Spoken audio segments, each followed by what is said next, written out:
What's happening, everybody? On today's show, SEC legend and Heisman Trophy winner Danny Wuerffel going to join the show. We'll talk all things SEC with him, get his thoughts on the Florida Gators, and he has a great charity event coming up in just a couple of weeks. We'll also go around the conference with injury updates on Bryce Young, KJ Jefferson, and more. Locked on SEC starts right now. Are Locked On SEC, your daily podcast on the Southeastern Conference. Part of the Locked On Podcast Network, your team every day.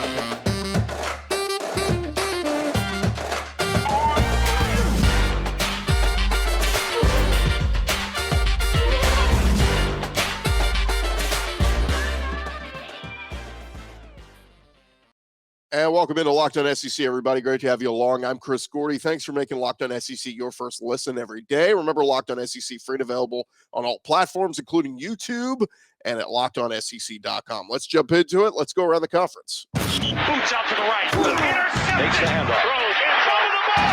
What a catch. Around the conference. And we start with the big injury news. All eyes on Bryce Young, as Nick Saban and the Alabama Crimson Tide preparing for a monster game heading out to Knoxville to play Tennessee this weekend.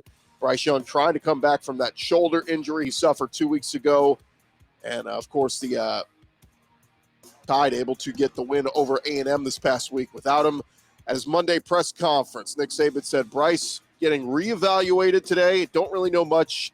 Haven't talked to the doc since he did it.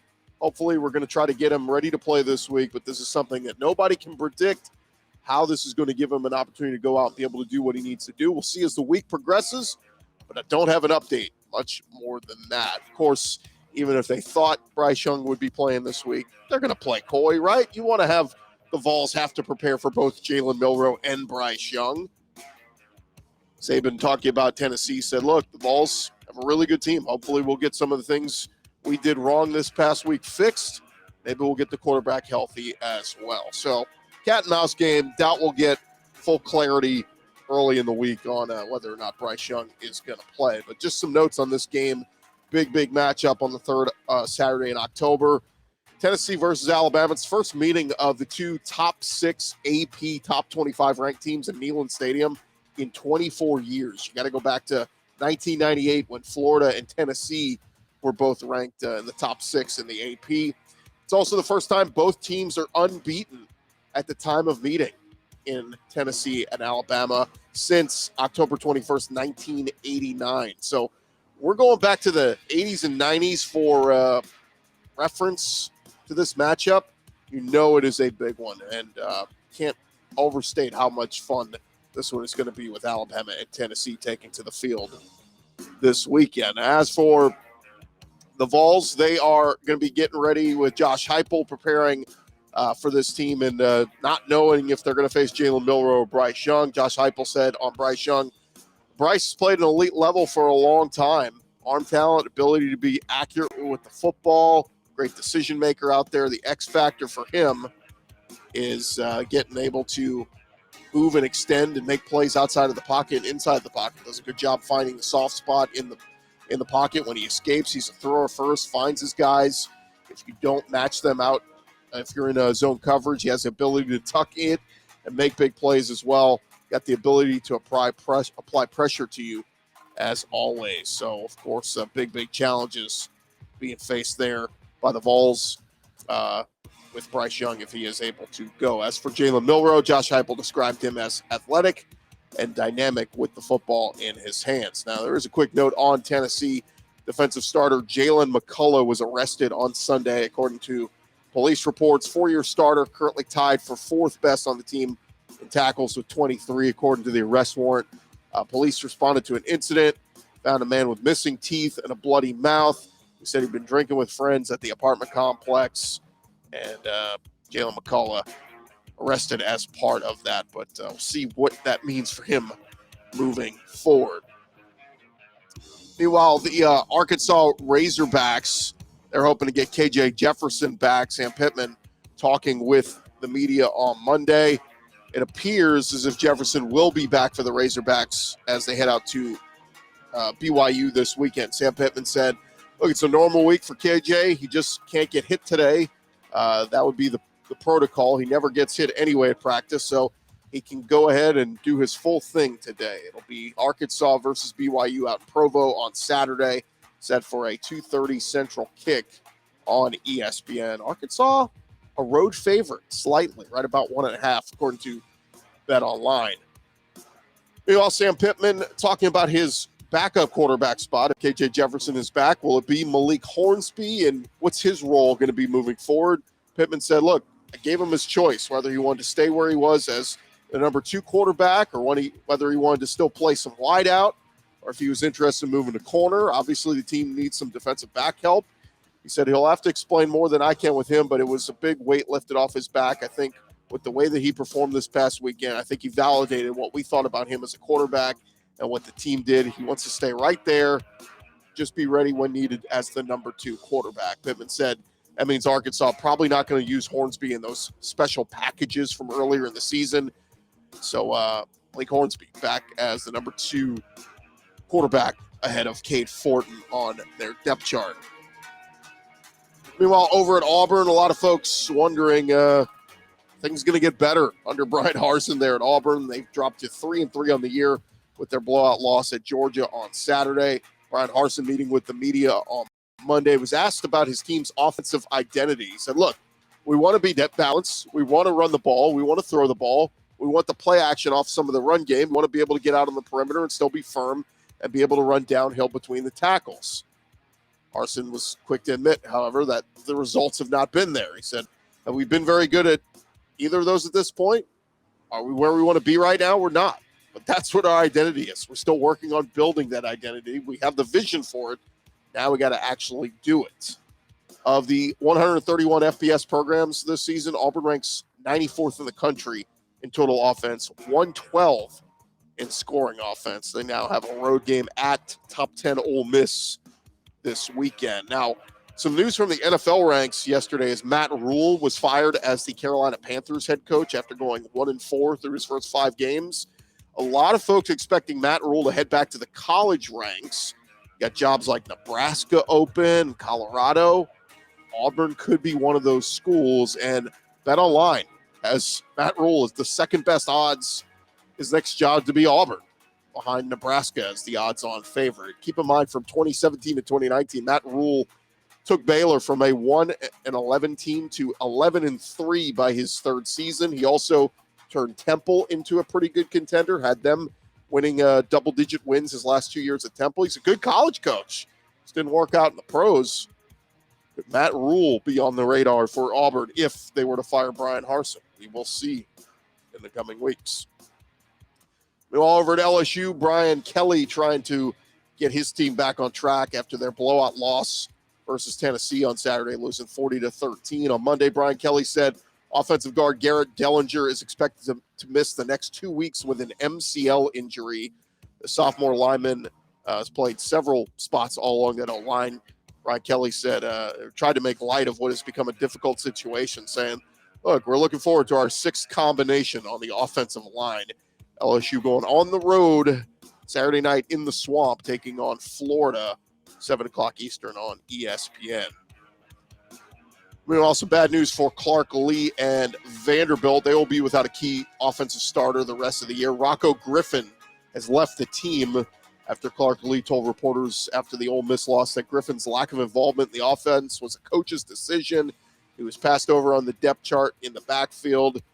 Griffin led Vandy in rushing last season with Ray Davis injured for much of the year, but Ray Davis is back and doing a good job. And then Rocco Griffin missed 3 of Vanderbilt's 6 games this season with an injury. 9 carries, 86 yards, 1 touchdown, so he is on the way out. Meanwhile, over at Ole Miss, some reports that they have a player who will not be with them down the stretch, as tight end Michael Trigg could be out for the rest of the season with a broken collarbone. That's coming from On3 Sports. Apparently sustained it in the first half of the win over Vanderbilt on Saturday. Finished that game with 1 catch for 28 yards. Has 17 catches on the year, 156 yards and 3 touchdowns on the year. So we'll keep an eye on that. Wait for official word from Ole Miss, but sounding like tight end Michael Trigg not going to be back out there for Ole Miss the rest of this season. Again, Rebels face Auburn Saturday next Saturday in Vaught-Hemingway Stadium. Meanwhile, over at Georgia, Kirby Smart and company looking to keep their undefeated season going. Number one in the country in this week's AP poll, but battling with some injuries on both sides of the ball. On Monday, Kirby Smart updating D lineman Jalen Carter, linebacker Small Munden, and running back Kendall Milton, all still dealing with injuries. He said, don't know, have to wait and see. Haven't seen them yet. Jalen, obviously, we're going to find out. He's every day. He's getting better, rehabbing, doing more. We'll see more today. Small Munden was close to being able to go in the game this past week. Didn't practice a lot of last week. Hopeful to get him back this weekend. And the same goes for Kendall Milton. So if they can get those guys back, Georgia can be a little bit more complete team. They will play Vandy coming up in week 7. Meanwhile, over at Mississippi State, Mike Leach and company, they improved to 5-1 with a dominant 40-17 win over Arkansas. Mike Leach took to Twitter to name his players of the game.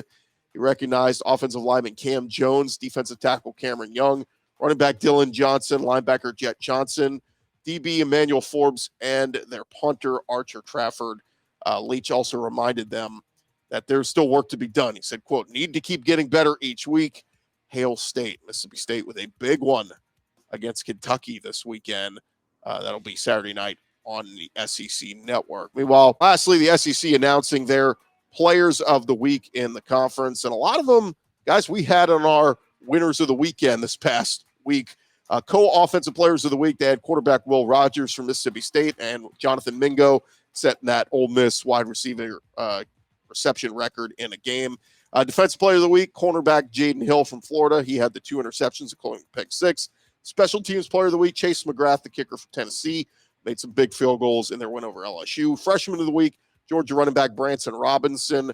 And defensive lineman of the week going to Byron Young from the Tennessee Volunteers. There you have it. That is the latest going on around the conference. Coming up next, we're going to talk with Danny Wuerffel. The great Danny Wuerffel going to join us here on Locked On SEC.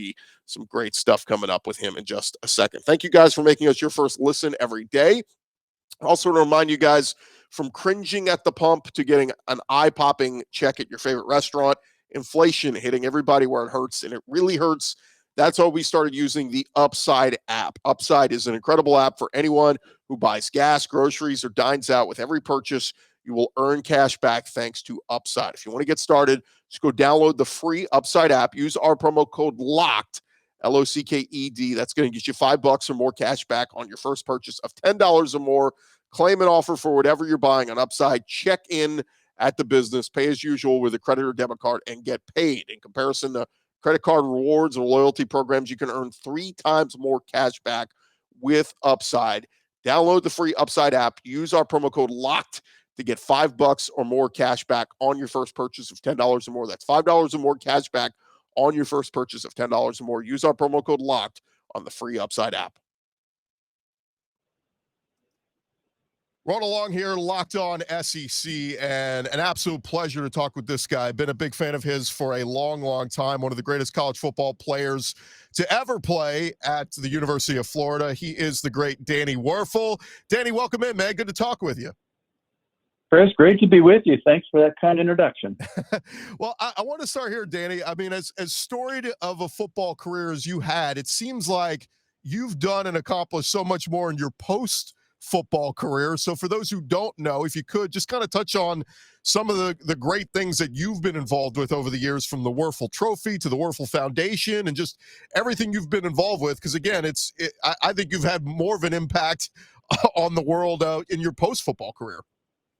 Oh, well, thanks for saying that. You know, one of my favorite things is when I run into somebody somewhere out and they're like, hey, man, we loved you as a player, but we love what you're doing off the field more. It's like a bigger compliment to me. And, you know, I pretty immediately after I left Florida, I got involved in New Orleans working with Desire Street Ministries and continue to this day. I'm the director of Desire Street, and we work in under-resourced neighborhoods all over the South, supporting leaders and groups that are doing just amazing work in some tough spots. And then we have another organization called the Wuerffel Foundation, and we're trying to inspire service and unity in the world. One of the things that we do is we have the Wuerffel Trophy, which is a college football award for the athlete that's not the fastest or the strongest or the best quarterback or receiver. All those things are great.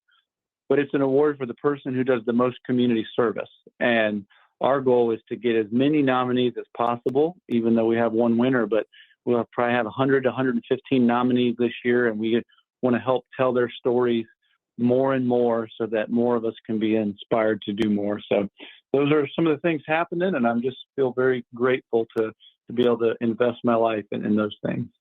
I do want to talk some football with you, but first, speaking of the foundation, you do have a great charity event coming up in a couple weeks, and this one caught my eye because I have some friends. If you haven't heard of pickleball yet, it is kind of catching the country by storm. I have some friends who have taken it up, and they used to play tennis. Now they go to the pickleball court and play pickleball. But tell us a little bit about this Pickleball 2022 that you guys have going.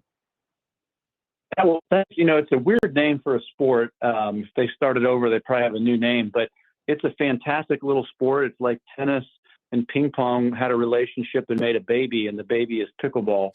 And it's really the fastest growing sport in the country. Anyone can play and enjoy the game. And there's levels all the way up to some of the best athletes in the world now. And the pro tours are growing and players are making money on the pro tour. And so I've fallen in love with the sport myself in the past year or so and just love it. And, every year for many years now, Desire Street, we have hosted a golf tournament the week of the Florida-Georgia game at the end of October. And we have Florida and Georgia fans competing, and we're doing that again this year. And, desirecup.com is all the information for the golf part of it. But we added a pickleball event that has just blown up.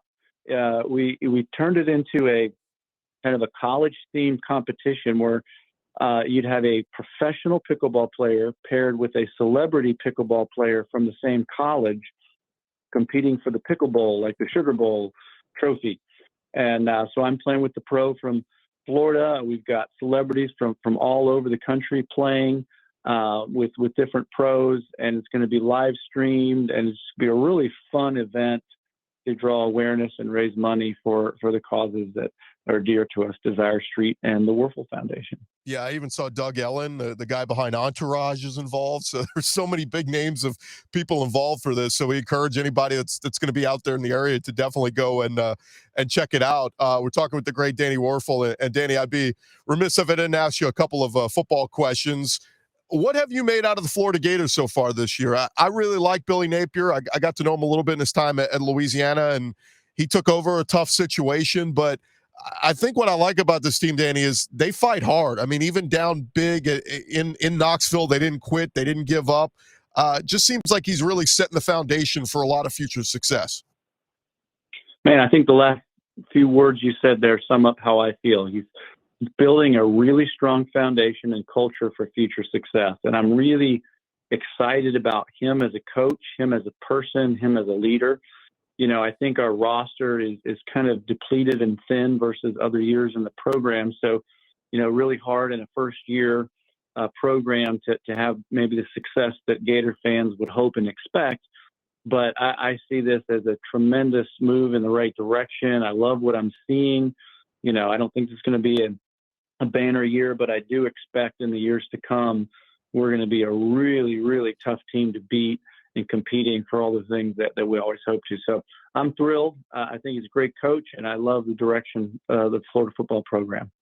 You, as a former quarterback, you know what it takes to win in this league, and it's tough. But what have you seen out of Anthony Richardson? Because people forget he's still just a sophomore. He's just a kid. He's only started a couple games in his career, but it does look like he's still developing. He's still honing his skills. What have you made out of Anthony Richardson and his development so far, so young in his career? Yeah, and I think that's the thing. It's, when you start a season and people are saying you're going to be the top 10 pick in the NFL draft at the end of this year, I mean, that sets a level of expectation that's pretty high. And, I think Anthony has earned that in that he has these tremendous physical skills that have already been displayed. But you're right. He's especially the beginning of the year, a very young player. I think it's only started one game, and that was against Georgia last year. So, really kind of finding his way and in an entirely new offense, one that has a lot of different components. I think an offense that takes a while to really understand and all the terminology and the level of details and preciseness of this offense, I think, is a learning process. So, there's a couple of wonky games in there where he didn't look like himself, didn't look like the guy who he thought he was. But to his credit and to Coach Napier's credit, they came out and he played a whale of a game against Tennessee and was really, really sharp against Eastern Washington. So I think he's going to continue to develop. I think he has all the tools, and not just, the ones people talk about, the arm strength and the running, but the pocket presence, the decision-making, the speed of decisions, ability to see the field. He's got all that stuff. So I just think he's going to get better and better. What is the key? You played in that spot. I mean, man, you just got to put in the work, put in the effort, develop that chemistry with the receivers and continue to work and hone those skills. But what is the biggest challenge you think for a kid in his spot? Well, it's really a weird, unique position playing quarterback at that level. It's like there's 20 skills you have to have, and if any one of them you don't have, you probably can't be elite. And so there's just so many things going on. But I think usually you're going to end up with some really talented players. But really, I think it comes down to sort of the mental decision-making and also the speed of the decision-making. I mean, that's how fast can you make multiple decisions before and during a play? I think there's also the intangible piece of how you handle adversity, how you handle pressure, and that kind of comes down to who you are as a person. And people don't think about this, but there's no other thing I can think of in the world where you would stand somewhere to make some really high calculated decisions and have to make a very precise hand-eye coordination move with somebody coming at you to just destroy you. Right. And when someone's coming at you to hit you, everything that the human body's been conditioned for forever is you tighten up, you flinch, you duck, you lay, you get out of the way. You don't sit there, relax, thinking and throwing and get smashed. And that takes a while to learn that skill too. More with Danny Wuerffel in just a second. Thank you guys again for making Locked On SEC your first listen every day. I want to remind you, our partners at Nissan have worked with us to create a new segment across the Locked On College Network titled Thrilling Moments, where we highlight the most exciting play from the SEC weekend game. And this week's thrilling moment from the SEC, trailing 24-20 with under 2 minutes to go, Texas A&M quarterback Haynes King took over at his own 29-yard line and led a drive right down the field against the Alabama defense, connecting with Evan Stewart, Devon Achane, Moose Muhammad, getting all the way down to the Alabama 15-yard line before they drew a defensive pass interference call, setting up a 1st and goal at the Alabama 2-yard line with just 3 seconds remaining. So one call to win it all, but King's pass to Evan Stewart in the end zone sailed out of bounds and incomplete, and the Alabama defense held on for the 24-20 victory in Tuscaloosa. This segment has been inspired by the thrilling new designs featured across Nissan's new lineup of vehicles. Pursue what thrills you in the all-new Frontier, Armada, or Pathfinder today. Available now at nissanusa.com. Continue our conversation with the great Danny Wuerffel. And Danny, we were talking a little bit about Anthony Richardson. What have you made out of some of the other SEC quarterbacks this year? I was down at the Manning Passing Academy before the season, and I think I started to note, man, this might be one of the best crops of quarterbacks we've had in the SEC in a while. But when you look at Will Rogers, Hendon Hooker, Bryce Young, the Heisman Trophy winner, this does feel like this is one of the more special groups of talent that we've had in the SEC in a while. Well, you're right. Unfortunately, I haven't gotten to watch all these guys at length, but I've seen a few of them play, and I've just been really impressed. I think that I don't know the exact numbers, but I think there's at least a few of them that have benefited from the extra year, which when it comes to being a quarterback is really big. I mean, it's kind of like dog years. 1 year of playing quarterback is like 7 years of playing another position. So you just develop. So I think that has contributed some of the play, and I think the coaching and from little to older, and there's a lot of great offensive minds in the SEC right now that just make it really fun to watch. Talking with Danny Wuerffel, I love that the head ball coach, Steve Spurrier, is still around the program. I talked to someone over in Florida over the summer, and they said so many people around that building are still kind of starstruck when they see him walking down the hallway. Are you surprised Coach is still around football after all these years, that he doesn't want to just get away? Oh, no, I think he loves it. I think, he's he's kind of out of all the grind of the football and the recruiting and the crazy hours, but he loves to be around people, loves to be around the program. I think he's kind of like some people can be a tough parent, but they're great grandparents. And Coach Spurrier was super successful, and he's a tough coach.